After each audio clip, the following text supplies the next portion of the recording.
Hi, I'm Emma Williams and I'm the founder of Matthew's Friends, and I'm also Matthew's mum, and I'm delighted to welcome to the kitchen today the lovely Sally Wooler, who is Dan's mum.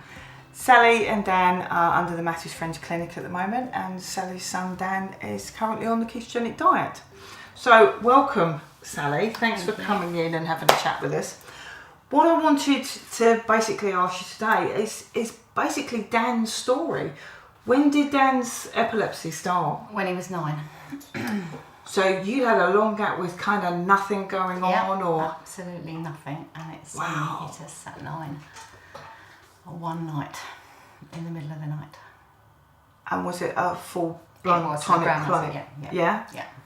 So that was scary. Yeah, absolutely. Okay. Absolutely. He'd had what we referred to as jumps, and he sort of do this often. But apart from that, nothing.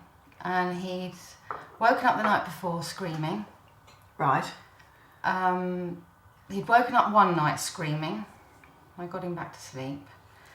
The second night he did it again, but said he felt unwell and something wasn't right.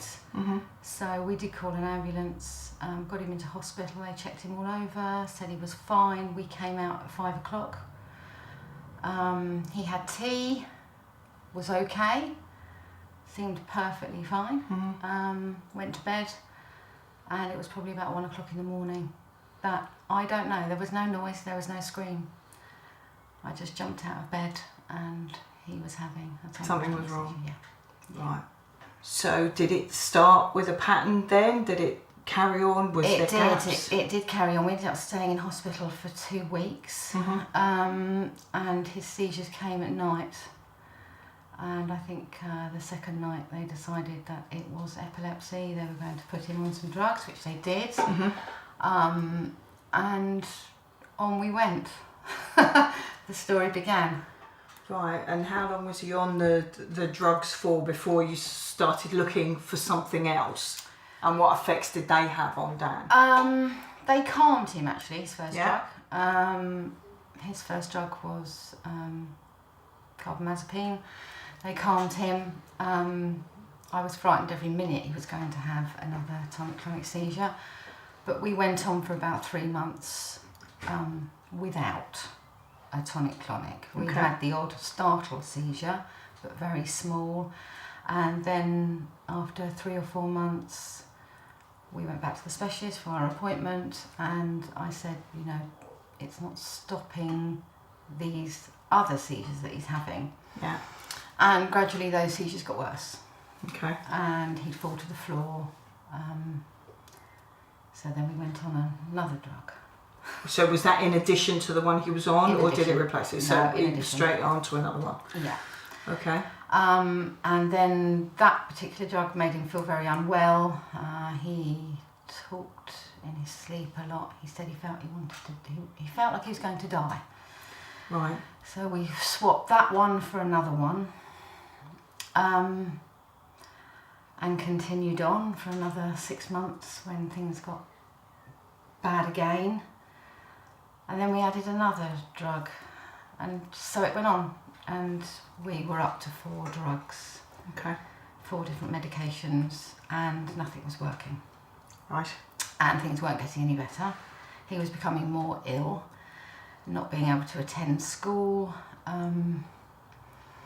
seizures every day. And we got to a point where Yeah. Okay.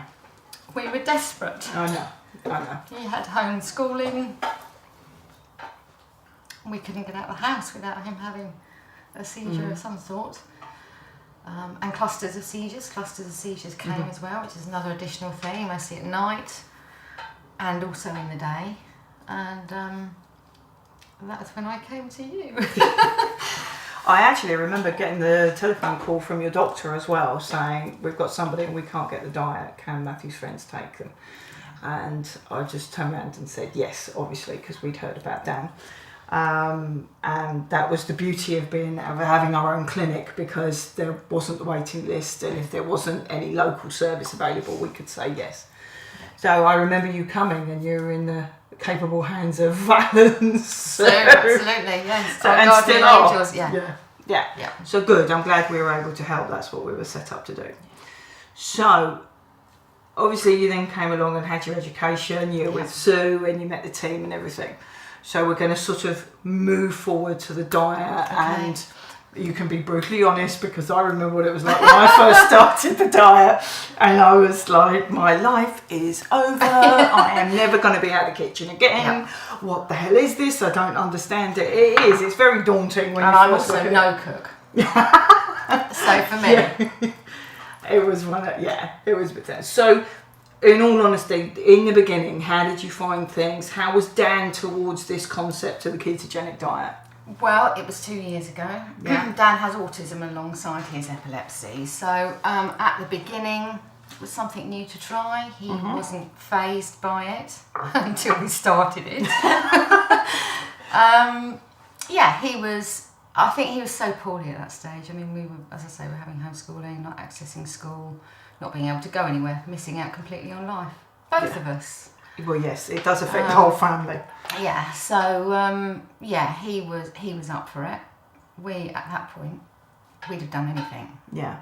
I can remember that feeling well. But yes, I mean, getting the education, hearing what I had to do and not do, and more to the point. Yeah, that's the big one. Then, it was frightening, daunting, absolutely daunting. Yeah.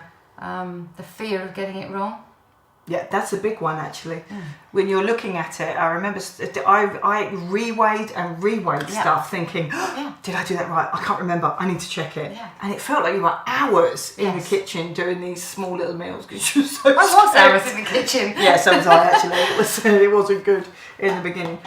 So, how did Dan take to the diet when he first started and you really got underway? Very well. Yeah, he did. He took to it really well, which was great.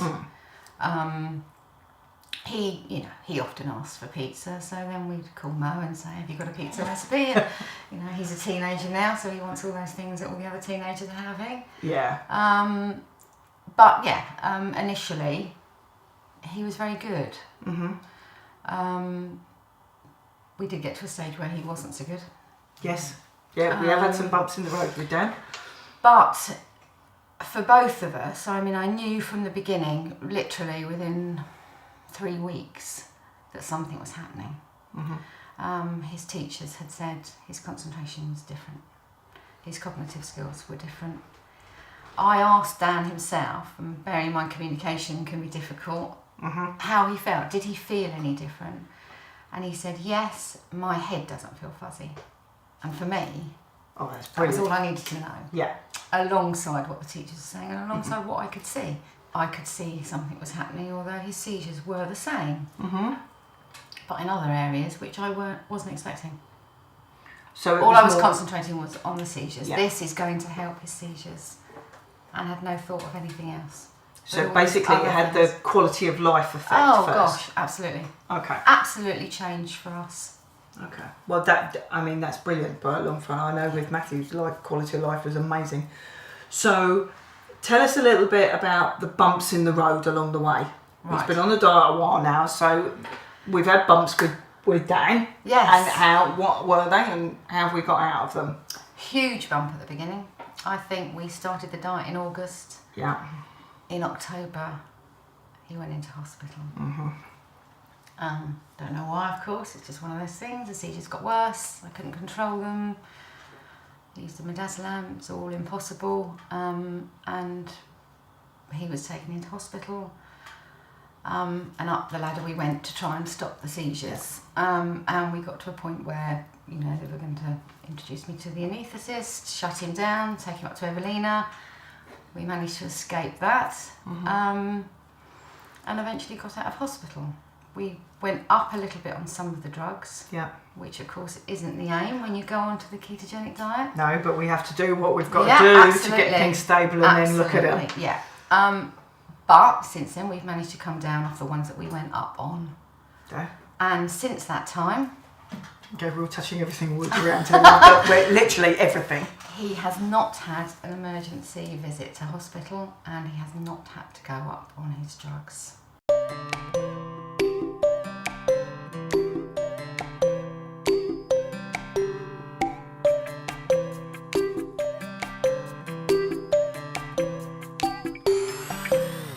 Your story is just so typical of how the diet needs to be individualised. Oh, absolutely. It's not a one size fits all. We kind of start at we may put you on a modified diet or a classical diet or this kind of diet, but all the way along that diet needs looking at and tweaking, and sometimes it's a balance of diet and medication. It's whatever we need to do to get the best quality of life for that individual, and that's what's got to be the aim of everything. And so we have to be open to everything, but obviously this is when monitoring and recording things, and you are excellent at that, Sally, and the communication with the team is brilliant. It's essential. So what's going on? I know we're still fine-tuning the diet. Yeah. And how old is Dan now? 15. He's so tall. He is tall. He arrived today, honestly, you'll see him, and he's so tall. He's lovely. He's just absolutely gorgeous, and he's going to be cooking in the kitchen with Mo, so that should be fun. And very well. And if you'd seen him, I wish I could be sitting with him at 9 or 10 now. Yeah. And then you could see him, then, and then you could see him now, and the difference is huge. And also I think it's helped with his autism. He is so different to how he was.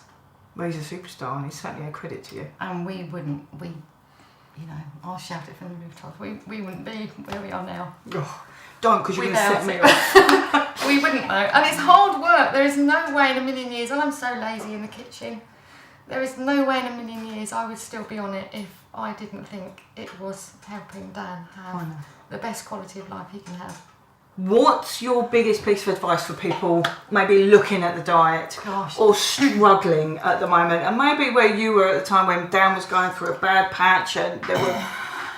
God, keep going, I think, is the first thing I would say. Mm-hmm. Keep going. Don't give up, because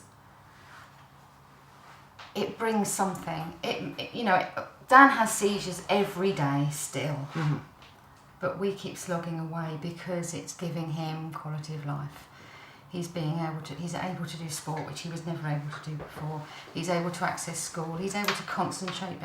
So many things, cognitive skills, so many things. Even the way he talks is different. Mm. So many things have changed for him, and you've just got to keep going and keep tweaking and keep trying, because things do change. With the tiniest of tweaking, something can change.